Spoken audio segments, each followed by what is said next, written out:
Ohatrany ahoana fomba ihainako le fihiboana na le confinement zay ny fanontaniana imbetsaka napetraka tamiko de andeha hovaliako anatin'ity horonan-tsary fohifohy ity. Ho anareo zay mahafantatra anahy de tena mahalala tsara mihitsy ohatrany ahoana ny fitiavako an'izany mifanerasera amin'olona any ivelany zany. Mihoatra ny 80 isan-jato angamba ny fotoanako amin'ny isan'andro tena hoe mitaky ny fivoahako ny trano daholo. Zany hoe fiovana be ho ahy manokana zany le hoe ato an-trano foana. Ny zavatra tsara am'le izy de zao ny anahy manokana aloha zany isan'andro tsy tena hoe isan'andro any mahavita tena hoe manao raharaha be ato an-trano, mahavita mikosy-trano, mahavita manasa lamba, mahavita manao an'izao karazana zavatra rehetrarehetra zao satria be zavatra atao be any ivelany any. De zay angamba ny zavatra tsara hitako raha ohatra ka miezaka mitady zavatra pozitif na zavatra tsara ao anatin'izao toe-javatra zao.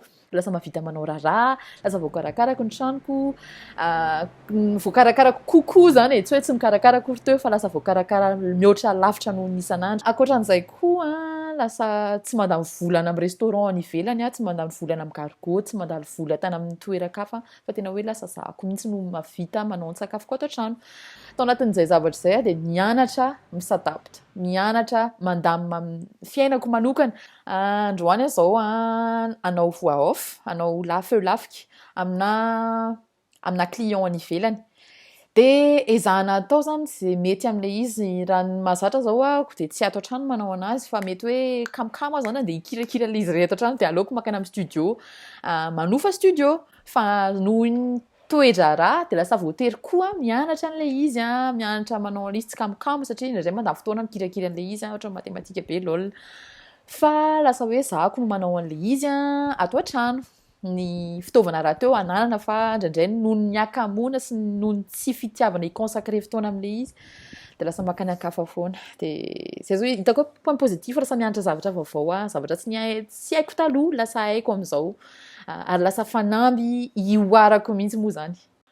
Ny zavatra somary ratsy kely am'le izy fotsiny angamba de amiko manokana hatreto aloha somary mihena ny productivité zany hoe ny fahafahako manatanteraka zavatra ao anatina fehim-potoana fohy lasa tena hoe lasa mihena zany satria lasa be distraction be dia be ny zavatra tianao atao satria ato an-trano ohatra hoe za zao ato an-trano mipetra-jery de hitako hoe fandriana indraindray kamokamo de mahita le fandriana de te atory. Distraction ankoatran'izay ato an-trano ianao ny anahy manokana aloha zany fitiavana manao sakafo be dia be, fitiavana mihinan-kanina koa ny tena betsaka indrindra de tena hoe mahita lafarinina ianao de te hamorona zao karazana recette zao, mahita karazana sakafo rehetrarehetra ato an-trano zany ianao de tianao atao daholo zao zavatra rehetrarehetra, te hanao exploit foana. Zay zao ny hitako ny anahy manokana hoe lasa point négatif na hoe ratsy kely am'le izy am'izao. Lesona lehibe tena sontomiko am'izao fotoana izao de ny fifehezan-tena, mianatra discipline de mianatra mifehy tena manokana. Inoako hoe zavatra ilaina amin'ny andavanandrom-piainana le izy na nisy corona na tsy nisy corona tsara foana ny hoe discipliné amin'ny fiainana.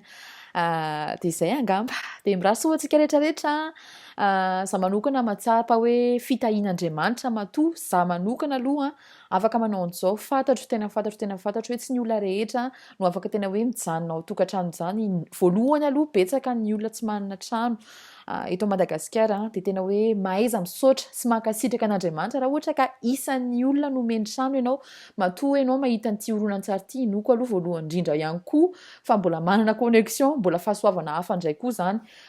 Mila mahaizantsika mankasitraka amin'ny zavatra iainantsika koa satria le izy indraindray faly ny menimenina mahafinaritra indraindray, tsy hoe mahafinaritra indraindray ny menimenina fa ilaina ny mahay manakihana sy mahay manao analyse, manao ohatrany hoe pensée critique fa ilaina ihany koa no mifantoka amin'ny zavatra mba tsara ananantsika ihany koa na anatin'ny fotoana sarotra arany. De mirahasoa antsika rehetrarehetra reto. Bye bye.